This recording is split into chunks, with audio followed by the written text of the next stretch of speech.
IPL-ൽ ഇന്ന് നടന്ന മത്സരത്തിൽ KKR-നെതിരെ LSGക്ക് അവിശ്വസനീയ വിജയം. 3 വിക്കറ്റിനാണ് LSG KKR-നെ തോൽപ്പിച്ചത്. കൊൽക്കത്ത ഈഡൻ ഗാർഡനിൽ നടന്ന മത്സരത്തിൽ ടോസ് നേടിയ LSG KKR-നെ ബാറ്റിംഗിനയക്കുകയായിരുന്നു. നിശ്ചിത 20 ഓവറിൽ 4 വിക്കറ്റ് മാത്രം നഷ്ടപ്പെടുത്തി 181 റൺസാണ് KKR അടിച്ചത്. 182 റൺസ് വിജയലക്ഷ്യമായി ബാറ്റിംഗിനിറങ്ങിയ LSG 7 വിക്കറ്റ് നഷ്ടപ്പെടുത്തി അവസാന ഓവറിലെ അവസാന പന്തിലാണ് വിജയറൺ കുറിച്ചത്. ഘട്ടത്തിൽ മുഹമ്മദ് ഷമി ഔട്ടാകുമ്പോൾ 128-ന് 7 എന്ന നിലയിലേക്ക് കൂപ്പുകുത്തിയിരുന്നു LSG. അവിടെ നിന്നാണ് അവിശ്വസനീയമായ വിജയം സമ്മാനിച്ചത്.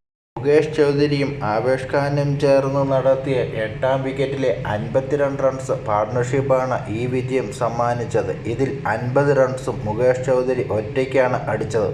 7 സിക്സും 2 ഫോറും ഉൾപ്പെടെ 27 പന്തിൽ നിന്നാണ് മുകേഷ് ചൗധരി 54 റൺസ് അടിച്ചുകൂട്ടിയത്. മുകേഷ് ചൗധരി തന്നെയാണ് പ്ലെയർ ഓഫ് ദ മാച്ച്. ഈ വർഷത്തെ IPL-ലെ LSGയുടെ 2ാമത്തെ വിജയമാണ് ഇന്ന്.